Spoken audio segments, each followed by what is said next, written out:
ایران کا اسرائیلی جارحیت کے جواب میں بیلسٹک میزائلوں سے ایک اور حملہ۔ ایران نے تل ابیب پورٹ سٹی حیفا کو نشانہ بنایا۔ حملوں میں ڈرونز کا بھی استعمال۔ 10 اسرائیلی ہلاک اور 200 سے زیادہ زخمی۔ اسرائیلی دفاعی نظام ایک مرتبہ پھر میزائل حملے روکنے میں ناکام۔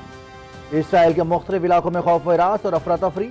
ایران کا اسرائیل کے 10 طیارے مار گرانے کا دعویٰ۔ ایرانی میڈیا۔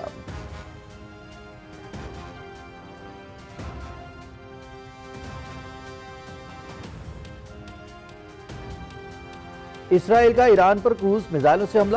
حملے میں مغربی ایران میں میزائل تنصیبات سمیت متعدد اہم مقامات کو نشانہ بنایا گیا۔ تہران سمیت تبریز اور بندر عباس پر حملے کیے گئے۔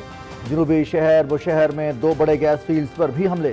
تہران میں شہران آئل ڈیپو اور ایک فیول ٹینک کو نشانہ بنایا گیا، تاہم دونوں مقامات پر صورتحال قابو میں ہے۔ ایرانی وزارت تیل۔ اسرائیلی حملوں میں اب تک ایران کے 65 شہری شہید ہوئے، جبکہ 300 سے زیادہ زخمی ہیں۔ شہید ہونے والوں میں خواتین اور بچے بھی شامل ہیں۔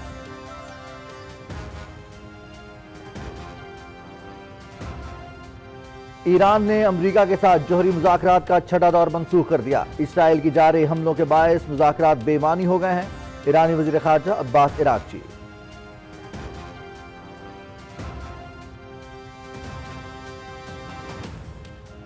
وزیر اعظم محمد شہباز شریف اور ترک صدر رجب طیب ایردوان کے درمیان ٹیلی فونک رابطہ۔ ایران کے خلاف اسرائیلی جارحیت اور خطے کی تشویشناک صورتحال پر تبادلہ خیال۔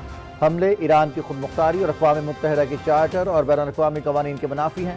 اسرائیلی جارحیت نے علاقائی اور عالمی امن و استحکام کو شدید خطرات سے دوچار کر دیا۔ دونوں رہنماؤں نے فلسطینی عوام کے خلاف اسرائیل کی جاری جارحیت کی بھی شدید مذمت۔ عالمی برادری اور اقوام متحدہ ایران، فلسطین اور خطے کے دیگر ممالک کے خلاف اسرائیلی جارحیت اور غیر قانونی کارروائیاں فوری بند کرنے میں اپنا کردار ادا کرے۔ وزیر اعظم۔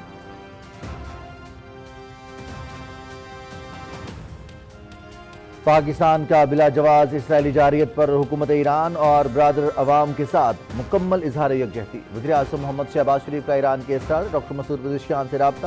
اسرائیلی حملوں کی شدید مذمت۔ حملے ایرانی خود مختاری، علاقائی سالمیت اور بین الاقوامی قوانین کے مکمل خلاف ورزی۔ ایران کو اقوام متحدہ کے چارٹر کے آرٹیکل 51 کے تحت اپنے دفاع کا حق حاصل ہے۔ وزیر اعظم محمد شہباز شریف کی ایرانی صدر سے ٹیلی فونک گفتگو۔ دونوں رہنماؤں کا قریبی رابطے میں رہنے پر اتفاق۔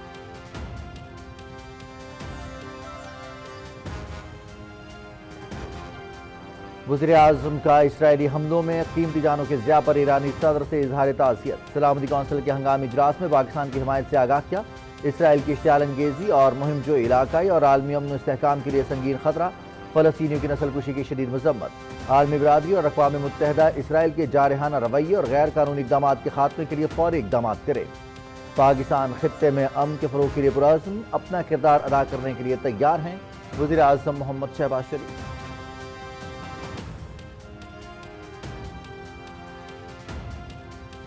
ایران کے صدر ڈاکٹر مسعود پزشکیان کا مشکل وقت میں پاکستان کی حمایت اور یکجہتی پر وزیر اعظم محمد شہباز شریف سے اظہار تشکر۔ سلامتی کونسل میں ایران کے لیے پاکستان کی حمایت، قریبی اور برادرانہ تعلقات کی عکاس۔ صدر مسعود پزشکیان نے موجودہ صورتحال پر ایران کے نقطہ نظر سے آگاہ کیا۔ عالمی برادری بالخصوص اسلامی ممالک خطرات کا مقابلہ کرنے کے لیے مل کر کام کریں۔ ایرانی صدر۔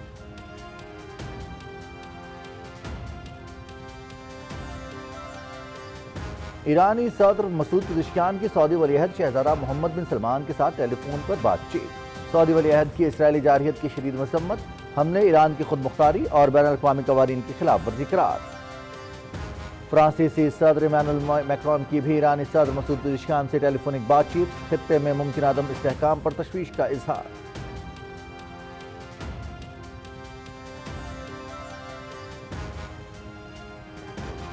ترکی کے صدر رجب طیب ایردوان کی سعودی ولی عہد محمد بن سلمان سے ٹیلی فونک گفتگو۔ مشرق وسطیٰ میں بڑھتی کشیدگی پر تبادلہ خیال۔ اسرائیلی وزیر اعظم نیتنیاہو علاقائی استحکام کے لیے ایک سنجیدہ خطرہ بن چکا ہے۔ ترک صدر۔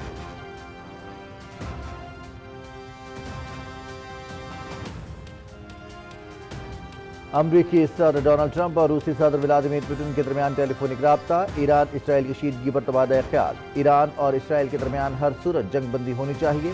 امریکی صدر ڈونلڈ ٹرمپ اور ان کے روسی ہم منصب ولادیمیر پوٹن کا اتفاق۔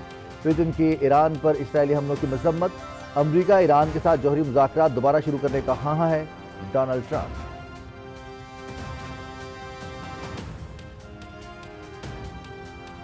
چین کے وزیر خارجہ وانگ یی کی ایرانی وزیر خارجہ سید عباس عراقچی سے ٹیلی فون پر بات چیت۔ ایرانی وزیر خارجہ نے چینی ہم منصب کو اسرائیلی جارحیت کے بعد کی تازہ ترین پیش رفت سے آگاہ کیا۔ سید عباس عراقچی نے ایران کا موقف سمجھنے اور اس کی حمایت پر چین کا شکریہ ادا کیا۔ چین اسرائیل کی جانب سے ایران کی خود مختاری، سلامتی اور علاقائی سالمیت کی خلاف ورزی کی مذمت کرتا ہے۔ چینی وزیر خارجہ وانگ یی۔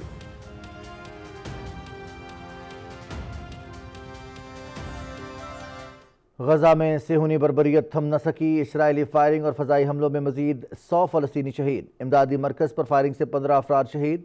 اسرائیلی فوج کا خان یونس اور جنوبی غزہ کے قریبی قصبوں کے رہائشیوں کو علاقہ خالی کرنے کا الٹیمیٹم، جھڑپوں میں ایک اسرائیلی فوجی ہلاک۔